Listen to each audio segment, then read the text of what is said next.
Hi Sean, thanks for meeting with me today again, just to discuss your nutrition. How are you going? Yeah, pretty good, thanks. That's good, that's good. I know we've had in our previous consultation, we've had a bit of a chat about your training and what we're going to do there. But you did say that you had a few sort of nutrition questions and dietary things you wanted to run through. So I'm glad we could meet up today and do that together. Yeah, great. Awesome. So first off, what was your dietary goals that you had? Like, what were your concerns when it came to your nutrition?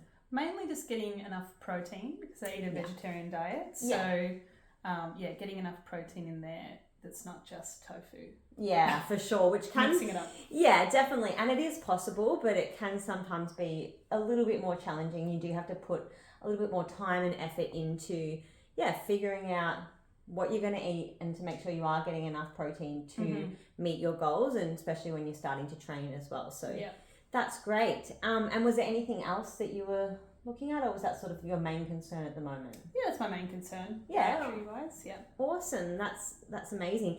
And I can definitely help guide you a bit with your nutrition in that way. Now, as a fitness professional, my scope of practice does limit me to the Australian Dietary Guidelines.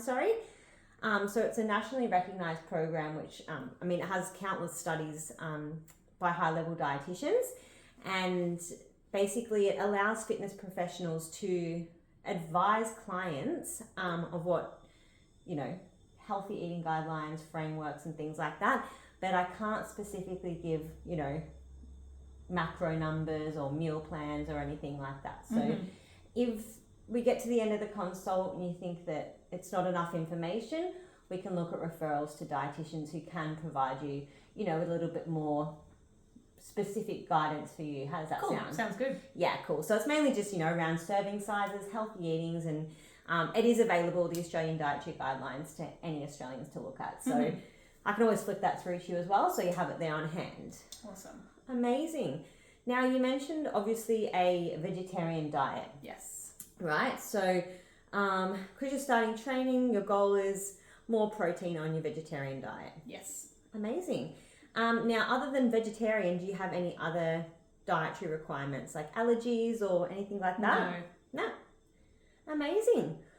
Alrighty, so what we'll do now is we'll go through just how many serves per day you're having of, your veggies, your fruits and things like that. We'll go from there. How's that sound? Sounds good. Amazing.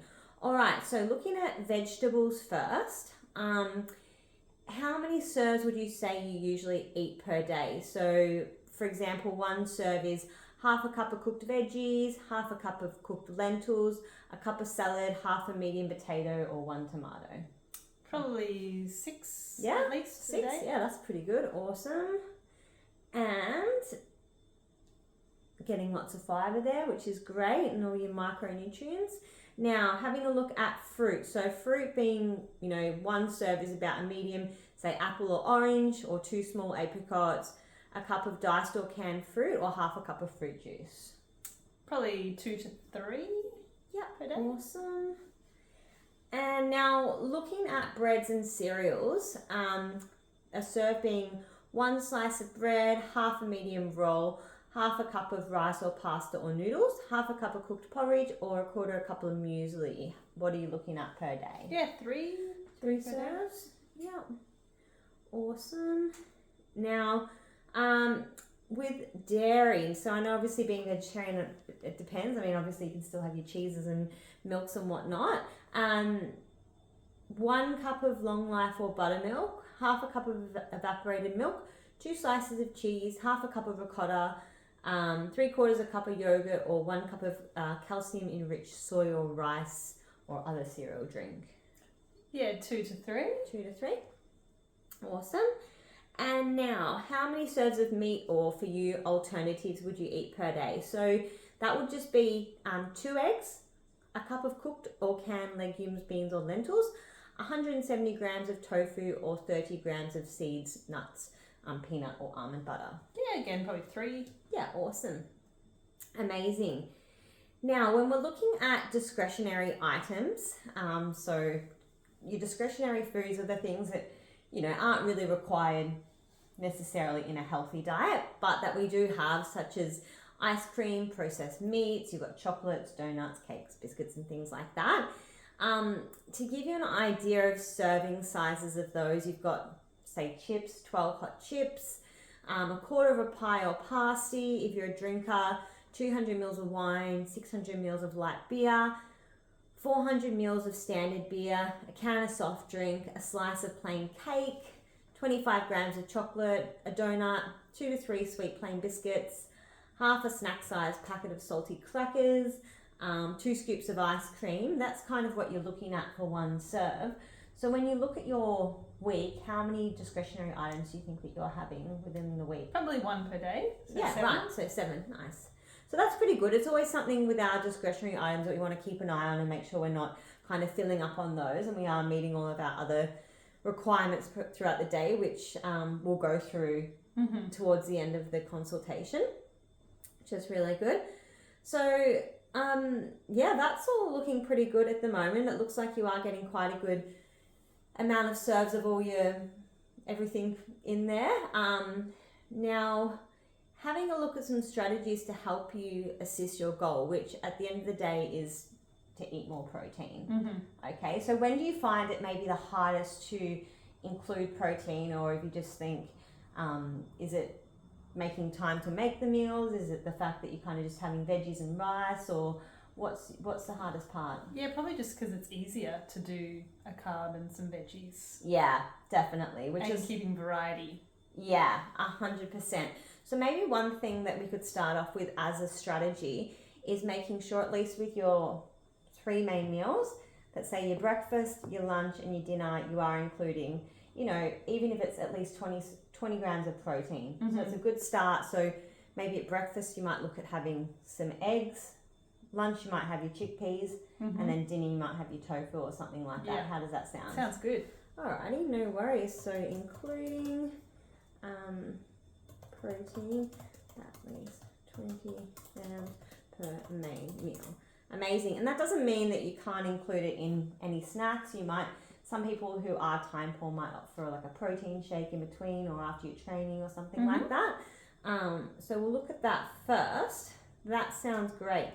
Now, with that information there, do you feel like that's enough to kind of get you started and going, or do you want something a bit more that's specific? good. I think that's given me a good idea of my weekly intake and where I can kind of increase the protein. Yeah, for sure, 100%. And do you have any questions around any of those guidelines? No, very straightforward. No? Alright, well what we can do is you can maybe look at that. I mean, you're starting up your training, so you can look at implementing, this strategy at least to start with. Use the information that we've got here, try that for a month, and if you still think you want to, a bit more specific guidance, we can always look at referrals in the future. Sounds good. Great. Alrighty, so now what we'll do is we will actually compare what you're having to the Australian nutritional guidelines, okay? So just to obviously go back to what your nutrition-based goal is, so increase protein as a vegetarian, and is that specifically just because you want to focus on your muscle growth? Or? Yes, yeah. Yeah, amazing. And I believe you mentioned in our consult that you were wanting to, your bone health and supporting your joints and everything was pretty important as well. So. Yeah, definitely. Yeah, 100%. Alrighty, well, we'll go through now what is the Foundation's diet recommendations versus what you're having. So if we look at vegetables, you're doing an amazing job there. So you're having 6 serves, possibly 6 serves plus.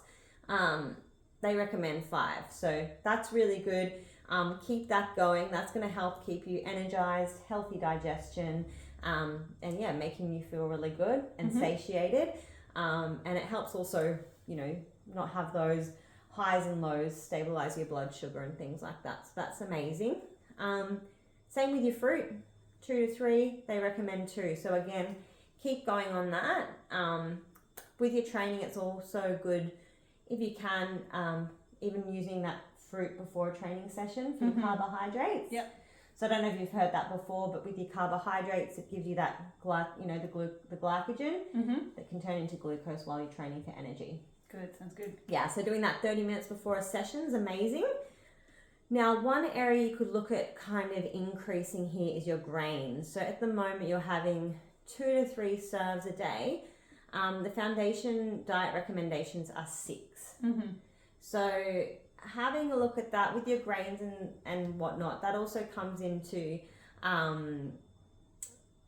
making sure that your meals are, very well macro balanced, so that you are getting not just your protein and your fats, but you're also getting your carbohydrates, which are often found in your grains. Your breads, rices, pastas, and things like that. So you want to look at adding maybe, even if it's just adding, again, 1 per meal. Because if you can add an extra 3 there, that gets you to your recommended amount. Sounds good. Does that make sense? Yes. Do you have any questions about what sort of serving sizes or what a grain actually is? No, I think I can easily add that. Yeah, to my weekly. Yeah. Because we sort of went through it, just seeing if there's anything extra you could add. English muffins are really good, again, before training. Just adding something like that with a banana for the carbohydrates, that easily adds an extra serving in. Oats for breakfast. You can even have oats with your eggs on the side. Again, you can play around with it. I can't give specific meal plans, but there's some ideas on how you can kind of get those in. Alrighty, and then where are we? Dairy, you're doing well there too. So 2 to 3 recommends 2.5. So that's awesome, getting all of those in. And lean meats, or for you alternatives, is about 2 to 3, and it's 2.5 is the recommendation. So that's really good. I'm just seeing if there's anything else there that you could look at as alternatives. Oh, yeah, you can think about baked beans as another one. Oh, yeah. It's a good protein. Yep. We talked about eggs. We talked about your chickpeas, your peanut butters as well. Yeah. Using those. Awesome. And is that everything? Yeah, that's all your recommendations. So you're doing really well. It's practically just the grains that you've got to work on. So nothing you're really eating too many servings of. If we look at discretionary items, 7 is a relatively good amount. We want to look at either having 0 to 3 a day, and you're sort of sitting at the 1 a day. So what I would recommend is even just before you reach for a discretionary item, ask yourself, have I hit my vegetables, my fruits, my grains, dairy, and meat alternatives?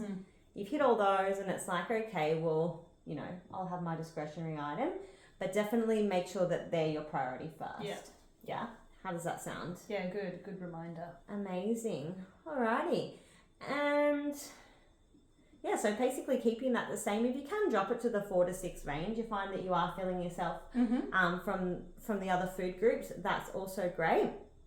So we want to try and for strategies, be mindful of hitting your macro and micronutrients before choosing discretionary items. Does that sound like something you could do? Amazing. So that's looking like including more grains in your day. So that will help include fiber, which will also help with satiety as well. Yeah, so keeping you full between your meals and just making your meals just a bit more balanced. Rice and pasta are great examples. Fantastic for before your training session, as we said before, for energy, but then your carbs will also be really handy post-training as well, just to replenish those glycogen stores and giving you energy really throughout the day. Now, if we do look at your main goal at the end of the day, I mean, you do well with your alternatives, your meat alternatives, which are giving you a lot of protein. But if you are really focusing, you feel like you're lacking in that area, definitely just making sure that, like we said, having protein 3 times a day, and then basically if you want to have a snack or a protein rich snack after your training is really good, especially in that 2-hour window. That's really going to maximize your muscle growth and repair as well. Because when we are training, we are getting those micro tears of the muscle, and then that's what's causing our growth, them tearing and then repairing. So does that sort of make sense, that concept? Yeah. So having your protein, your carbs and your fats. So make sure we're having them as well. Your things like your avocado, nuts, seeds, which again, those things give you protein as well, the nuts and seeds. Yep. Sounds good. Awesome. Now, do you have any concerns with all this information, any concerns? No, not at this stage. Oh, great. Alrighty. So there's no other concerns. Do you feel like you're capable of, sort of working on those goals? Yes, yeah. Amazing. Do you think you have any concerns around being able to build the muscle at all, or do you think you've got enough information? Yeah, I think I've got enough information. Early stages for me so far. Yeah. So it'll be good to just see how this goes and then maybe reassess. Yeah, definitely. Yeah. And look, if there's, we mentioned it before, again, if you've got no concerns about doing it, we know that protein in each meal, the 2-hour window afterwards, that's really going to help maximize that growth. Yeah. Great. And at the moment, you're happy with no referral? Yeah, that's fine. Great. Yep. See how you go with those strategies, because, at the end of the day, you sound really motivated. You're already fit, you're already healthy, you're already doing a lot of the right things.